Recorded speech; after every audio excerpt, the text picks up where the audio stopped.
tanggung jawab kepada shareholder maupun stakeholder. Harus jeli dalam melihat perubahan-perubahan yang disebabkan oleh kemajuan teknologi kedokteran, pengaruh globalisasi, tingkat persaingan yang semakin tinggi, dan perilaku pasien semakin kritis dalam memilih pelayanan kesehatan. Nah, ini salah satu profil dari Rumah Sakit William Booth. Dari kita sudah akreditasi kedua kali. Yang pertama, akreditasi rumah sakit versi 2012, kemudian yang terakhir ini dari versi SMART. Kita lulus paripurna di tanggal 4 Oktober 2019. Kemudian ini juga untuk jumlah tempat tidur dimiliki dari Rumah Sakit William Booth adalah 120. Di situ tertera untuk kelas VIP-nya, VVIP. Nah,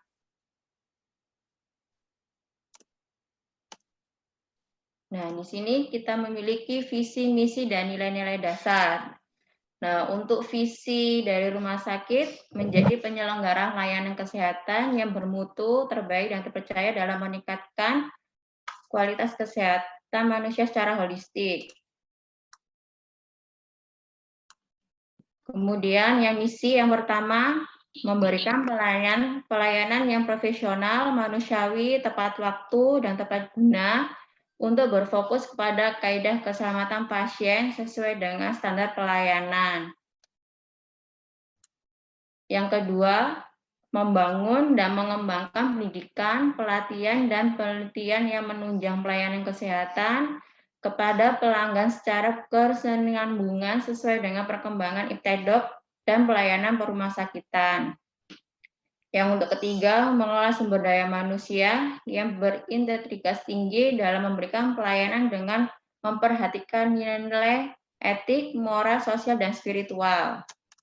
Nah, ini terkait dengan nilai-nilai dasar, memang kita terapkan di rumah sakit. Yang pertama, K, kepedulian menjadi dasar dan semangat pelayanan. A, adil tanpa diskriminasi dalam memberikan pelayanan. E, sejahtera merupakan cita-cita yang ingin diraih seluruh karyawan. I, integritas tinggi dalam segala aspek pelayanan. H, harmonis dalam hubungan Tuhan dan sesama. Nah, ini data-data perkembangan sejak rumah sakit berdiri. Memang ada beberapa banyak perubahan di sini terkait persyaratan akreditasi juga. Nah, di sini struktur organisasi dari Rumah Sakit William Booth. Nah, di rekam medis ini kita masuk di pelayanan, wadir pelayanan. Nah, wadir pelayanan dibagi 3 bidang, yaitu bidang pelayanan medik, bidang penunjang medik, dan bidang keperawatan. Nah, sedangkan rekam medis ini masuk di bidang penunjang medik, terdiri dari instalasi farmasi, instalasi laboratorium, instalasi rekam medis, radiologi, dan gizi. Nah, itu garis besarnya dari profil dari rumah sakit.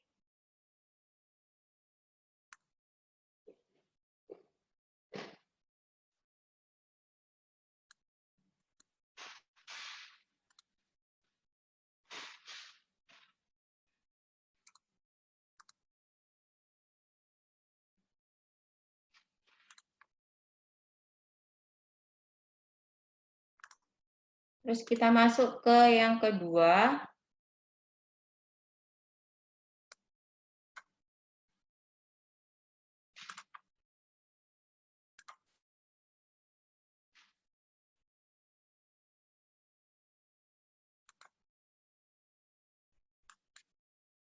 Sudah masuk? Sudah kelihatan? Sudah, Bu. Sudah, Bu. Sudah. Ya, ini terkait dengan manajemen rekam medis di Rumah Sakit William Booth.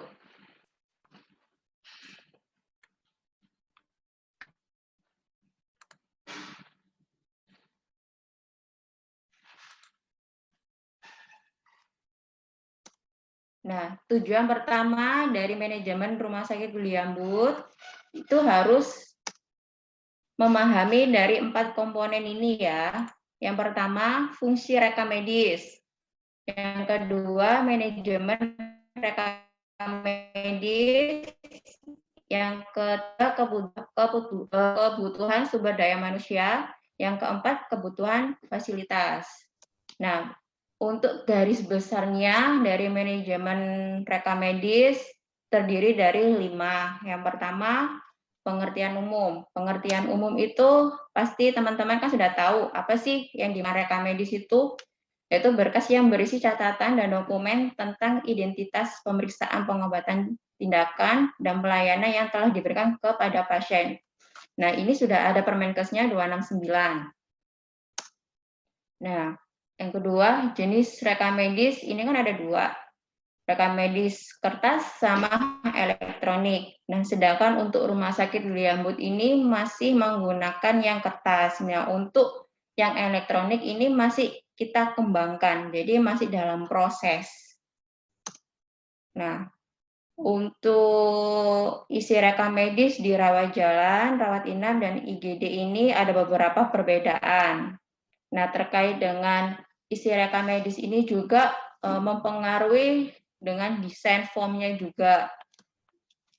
Jadi untuk rawat jalan ini ada identitas pasien, kemudian tanggal dan waktu, hasil anamnesa mencakup semua dengan kurang keluhan pasien, kemudian ada hasil pemeriksaan fisik, diagnosa, rencana pelaksanaan, dan pengobatan, dan lain-lainnya. Nah, ini sudah tertera di Permenkes juga 269. Itu sebagai acuan dalam pembuatan form rekam medis. Kemudian yang kedua, fungsi rekam medis. Nah, fungsi rekam medis teman-teman pasti sudah tahu, ini juga sudah ada di pelajarannya juga ada 6. Yang pertama administratif, yang kedua legal atau hukum, yang ketiga finansial, yang keempat riset, kemudian edukasi, dan yang keenam dokumentasi. Kegunaan rekam medis. 1, sebagai alat komunikasi antar dokter dengan tenaga kesehatan lainnya atau disebut dengan PPA. Yang kedua, dasar perencanaan pengobatan atau perawatan. Yang ketiga, bukti tertulis tindakan pelayanan atau perkembangan penyakit dan pengobatan. Yang keempat, bahan analisa atau peneliti dan evaluasi kualitas pelayanan. Yang kelima, menyediakan data, peneliti, dan pendidikan. Yang keenam, dasar penghitungan biaya. Nah, terutama untuk dasar penghitungan biaya ini termasuk dengan sistem INA DBJIS, yaitu sistem BPJS, kemudian juga terkait dengan penjaminan untuk Kemenkes terkait pasien COVID. Nah, pasien COVID ini tidak dirawat inap aja, dirawat jalan pun iya, di IGD pun iya. Jadi harus benar-benar melengkapi semua rekam medis, termasuk penyajian dokumentasinya, jadi kayak hasil-hasil penunjang, itu terutama. Yang ketujuh, sumber ingatan sebagai bahan jawaban dan laporan. Nah, tujuan utama sebagai rekam medis itu ada 4, pasien, pelayanan pasien, manajemen pelayanan, dan menunjang pelayanan, dan pembiayaan pelayanan. Nah, yang pertama, pasien itu terkait dengan identitas. Kemudian yang kedua, pelayanan pasien itu terkait dokumen pelayanan yang telah diberikan selama di pelayanan kesehatan yang diberikan di Rumah Sakit Liambut. Yang ketiga, manajemen pelayanan terkait dengan menganalisa mutu pelayanan di rekam medis juga. Yang keempat, menunjang pelayanan itu terkait dengan komunikasi antar klinis. Jadi terkait dengan dokter, kemudian semua PPA itu berkomunikasinya melalui rekam medis. Nah, kemudian yang terakhir, pembiayaan pelayanan. Yaitu terkait dengan analisa pembiayaan itu, terkait dengan juga pembiayaan INAS JBJIS, kemudian dari Kemenkes, kemudian bisa dari asuransi, Nah, itu terkait dengan dokumen rekam medis juga. Kemudian yang poin ketiga, tanggung jawab rekam medis. Nah, tanggung jawab ini ada 5, yaitu yang pertama pemilik, direksi, para dokter, unit rekam medis, dan yang terakhir itu profesional rekam medis. Nah, terkait yang pemilik ini harus merencanakan untuk korporat. Yang kedua, memelihara mutu pelayanan. Yang ketiga, mengesahkan kebijakan, perencanaan, dan mekanisme administratif. Yang keempat, menentukan direksi bertanggung jawab atas institusi pelayanan kesehatan. Dan untuk direksinya itu sebagai menyetujui anggaran untuk implementasi sistem informasi kesehatan. Yang kedua, menyediakan staf dan fasilitas. Yang ketiga, menegakkan regulasi atau kebijakan dan standar untuk manajemen informasi kesehatan, yaitu di rekam medis. Yang keempat, melindungi informasi kesehatan. Yang kelima, menjalankan operasional fasilitas pelayanan kesehatan. Nah, tugas para dokter, satu, melakukan review terhadap aturan, regulasi, kebijakan, dan standar rekam medis. Yang kedua, berpartisipasi terhadap format dan isi rekam medis. Yang ketiga, melakukan kualifikasi terhadap keanggotaannya dokter. Yang terakhir, melakukan autentifikasi pengisian rekam medis. Nah, jadi di rekam medis itu mempunyai tim, yaitu tim rekam medis terkait mereview semua aturan, regulasi, kebijakan, dan standar rekam medis terkait dengan mengevaluasi data kualitatif, kuantitatif, kemudian singkatan, simbol. Jadi tiap tahun kita mengupdate, kalaupun ada singkatan terbaru, terus simbol terbaru. Nah, itu dibicarakan di tim rekam medis untuk dilaporkan ke direktur. Itu dari tim rekam medis itu ada dokter, kemudian ada petugas rekam medis, ada perawat, bidan, semua PPA yang terlibat dalam mengisi rekam medis itu termasuk tim rekam medis. Yang ketiga, unit kerja rekam medis. Nah, ini tugasnya untuk yang pertama, memelihara sistem penyimpanan dan pengembalian informasi kesehatan. Yang kedua, menyiapkan kerahasiaan, keamanan, penyatuan, dan akses informasi kesehatan. Yang ketiga, melakukan coding, klarifikasi informasi kesehatan. Yang terakhir, mengorganisasi, memproduksi, dan menyebarkan informasi kesehatan. Nah, ini salah satu tugas sebagai rekam medis di rumah sakit.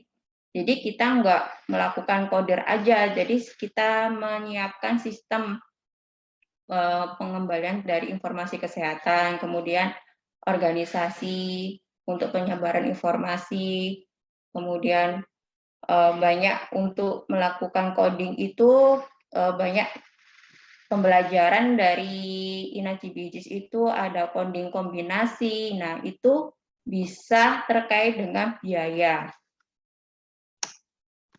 Kemudian yang untuk profesional rekam medisnya itu sendiri sebagai koordinasi pengumpul data ya.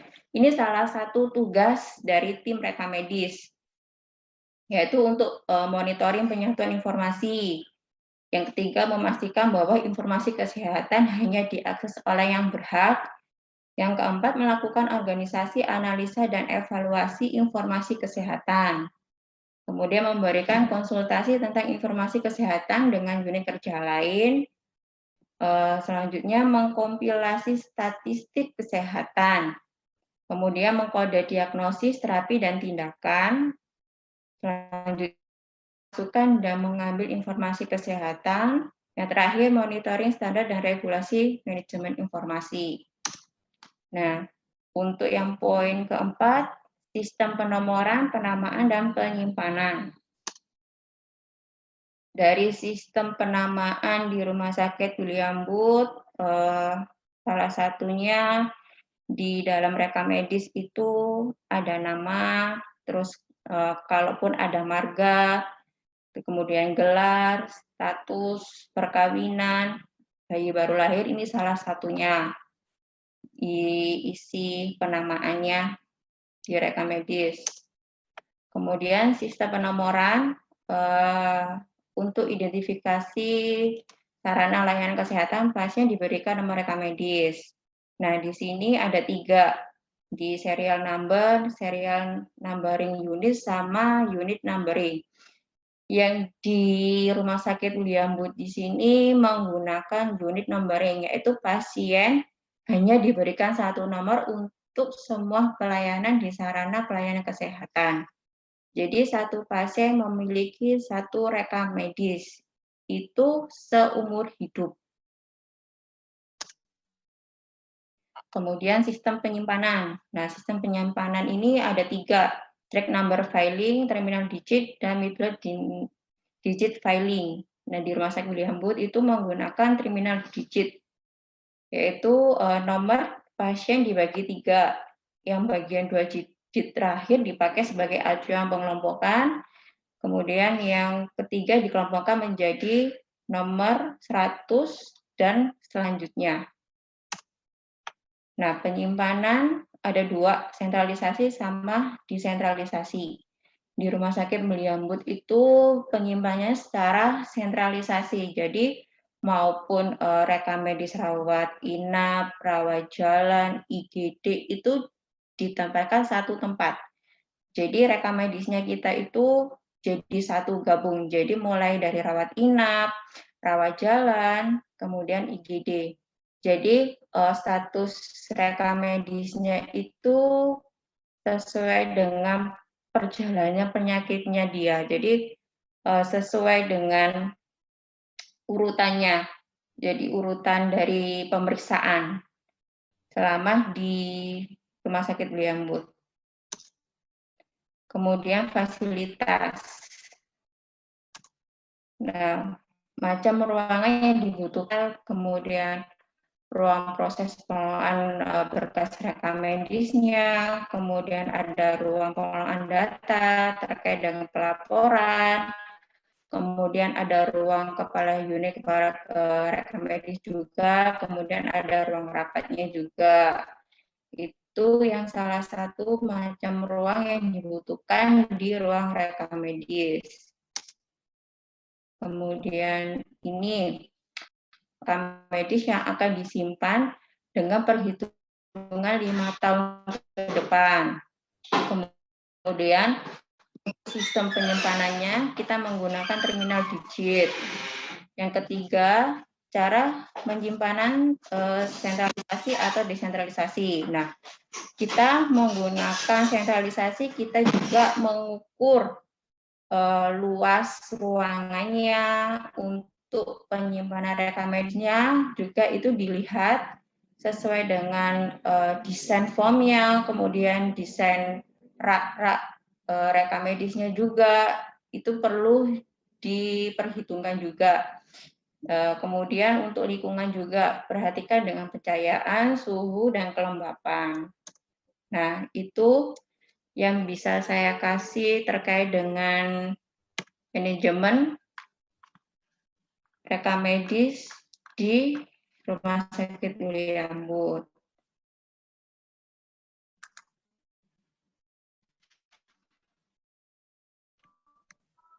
Kalau ada yang bertanya?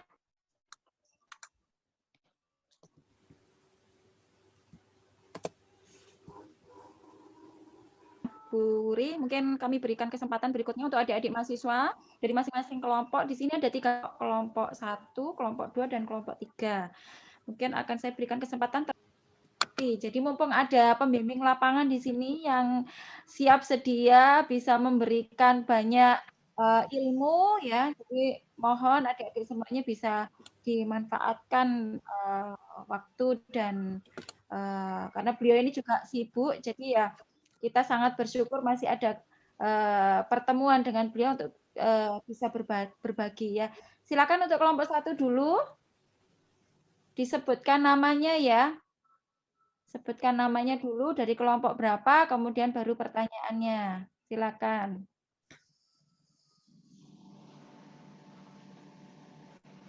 Bu Wilda, saya dari kelompok 2. Iya, Cuita. Silakan Cuita dari kelompok 2 ya? Nggih. Enggak apa Bu bertanya dulu, Bu. Iya, enggak apa-apa. Silakan, Cuita. Bu Wuri, apa saya tahu direktur utamanya yang sekarang ini namanya siapa nggak Bu untuk terkait untuk laporannya? Kalau untuk laporan rekam medisnya, Nggih. Laporan laporan PKL-nya Bu Pani. untuk laporan PK, Untuk disebutkan di halaman pengesahan itu. Persetujuan pengesahan nggih. kalau untuk pengesahan itu biasanya pembimbing lapangan ya, kalau tidak salah itu. Pembimbing Ya, lapangan. biasanya pembimbing lapangan kalau untuk Lapangan biasanya, laporan PKL. laporan PKL-nya itu. Pembimbing lapangan. Ya, pembimbing lapangan sama akademik kalau tidak salah. Iya, Ya. sama pembimbing akademik. Betul. Loh, tapi yang di itunya loh Bu, yang di bawahnya yang ada direktur, ada Pak mana? Kata Pak Fatur, pengantar terus habis maksudnya. itu, iya di kata pengantarnya. Pengantar. Oh, iya.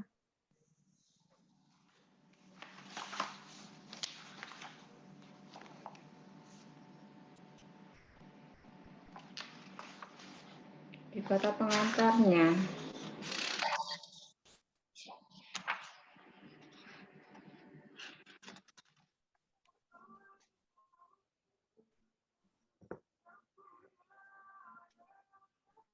Itu di halaman pertama ya? Suaranya masih unmute, Mbak Cuita. Suaranya. Iya, iya Bu. Maaf soalnya terus. Ya. Masih unmute, Mbak. Masih unmute, Mbak Cuita. Ini loh, enggak Bu Wilda. Ini sudah ada ya? Iya, gimana? Suaranya.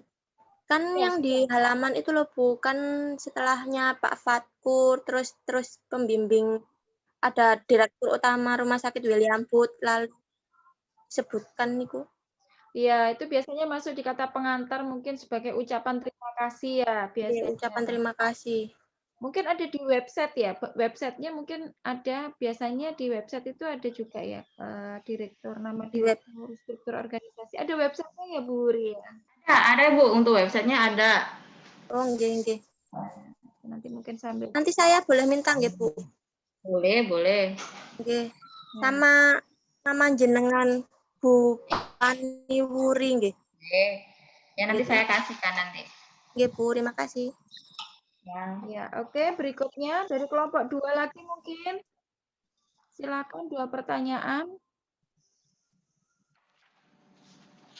Ini sampai jam berapa Bu Wuri ya? Sampai jam 3:30 kalau tidak salah Bu. Sampai jam 3:30 ya? Iya, ini kan masih ada satu materi lagi sih sebenarnya. Oh ya, materinya tentang apa ya Bu Wuri? Ini tentang terkait dengan alur pendaftaran, kemudian alur pendaftaran pasien online, kemudian monitoring gitu Bu. Oke, ya baik. Oke, silakan. Ada lagi pertanyaan untuk materi yang pertama? Mungkin kelompok 3, silakan. Dari kelompok 3. Oke, kelompok 3, Mbak Hanifah. Silakan. Untuk Bu Pengisi untuk rawat inap berarti dalam struktur organisasi itu masuk di bidang kekuatannya. Iya, masuk di dalam keperawatan memang di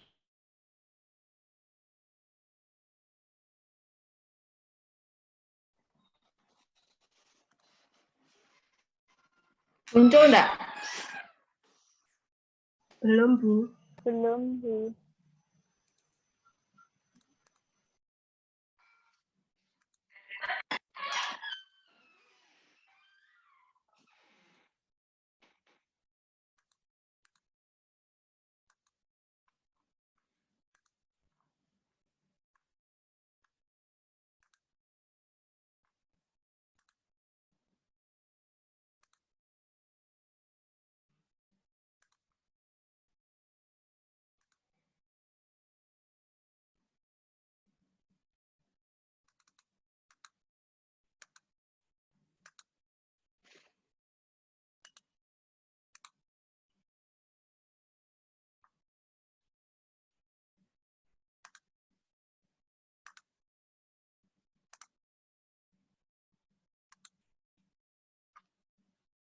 Sudah muncul? Sudah. Sudah, Nih, Bu. jadi di struktur organisasi di Rumah Sakit William Booth itu rekap medis itu masuk di bidang penunjang medik. Nah, penunjang medik ini yang mengepalai itu seorang dokter. Nah, jadi dari bidang medik itu membawai instalasi farmasi, laboratorium, instalasi radiologi, termasuk rekam medis dan instalasi gizi.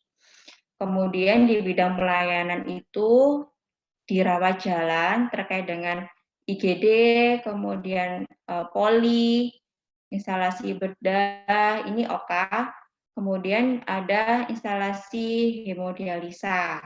Itu yang masuk di pelayanan medik. Rawat inap, ini ruang-ruang perawatan. Itu. Jadi kita masuk di penunjang umum, penunjang medis, maaf. Masuk strukturalnya.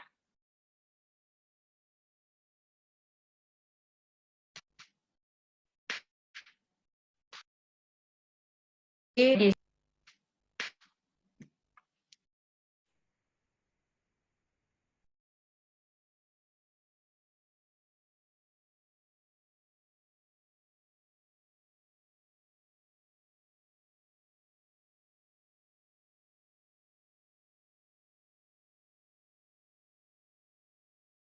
Ya, Bu. Oke, terima Makasih. kasih. Tinggal kelompok 1, mungkin ada satu pertanyaan. Supaya adil, kelompok 2 dan kelompok 3 tadi sudah ditanyakan.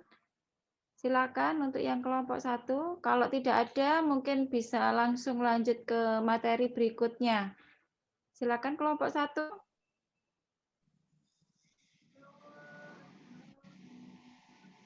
Kelompok 1 ada nggak ya di sini? Ada ya mestinya ya. Ada, Bu, Kelompok ada. 1 siapa ya? Saya lihat tadi Benny. Iya, ada Ibu. Oke, Ayo. iya. Silakan.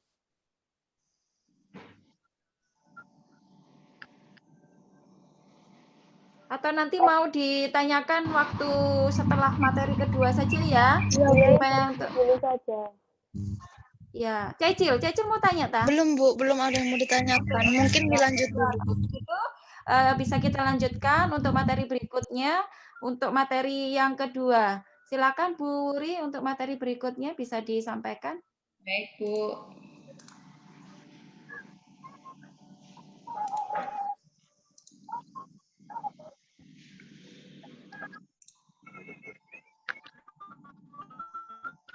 Sudah muncul untuk materinya? Sudah, Bu. Ya, Bu. Sudah, Bu. Oke, ini untuk materi selanjutnya terkait profil rekam medis di Rumah Sakit William Booth. Nah, rekam medis di rumah sakit itu yang pertama, rekam medis rumah sakitnya merupakan komponen penting dalam pelaksanaan kegiatan manajemen rumah sakit. Rekam medis rumah sakit harus mampu mengajukan informasi lengkap tentang proses pelayanan medis dan kesehatan di rumah sakit, baik di masa lalu, masa kini, perkiraan masa datang tentang apa yang akan terjadi.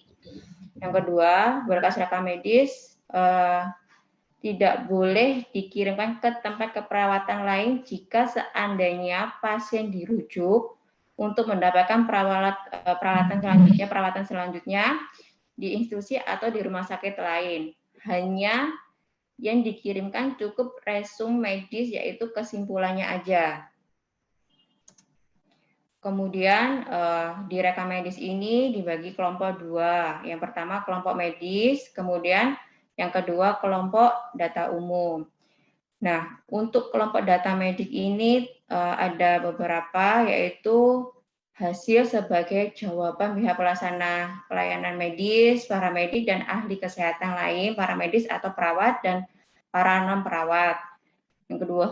Yang kedua, mereka akan mendokumentasikan semua hasil pemeriksaan dan pengobatan dengan menggunakan alat perekam tertentu, baik secara manual ataupun komputer. Jenis rekam medis disebut dengan rekam medis.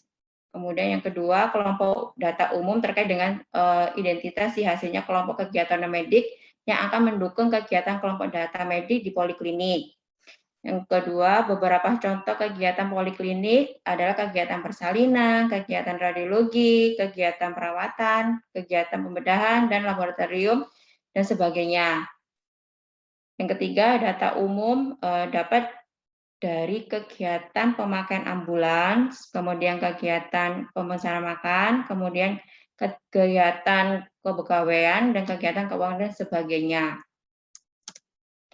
Nah, untuk penempatan unit kerja yang mengelola rekam medis itu, di setiap instansi itu harus mempunyai pedoman perorganisasian. Yang kedua, pedoman pelayanan rekam medis, kemudian program kerja rekam medis. Nah, untuk program rekam medis ini harus dibuat setiap tahun dan ada evaluasi program kerjanya juga. Jadi untuk capaian selama 1 tahun ini program kerjanya jalan atau tidak, untuk mengevaluasi program kerjanya itu harus diketahui oleh direktur. Nah, di sini struktur organisasi di rekam medis itu dibawahi direktur, kemudian wadir pelayanan tadi, kemudian kita masuk di bidang pelayanan penunjang.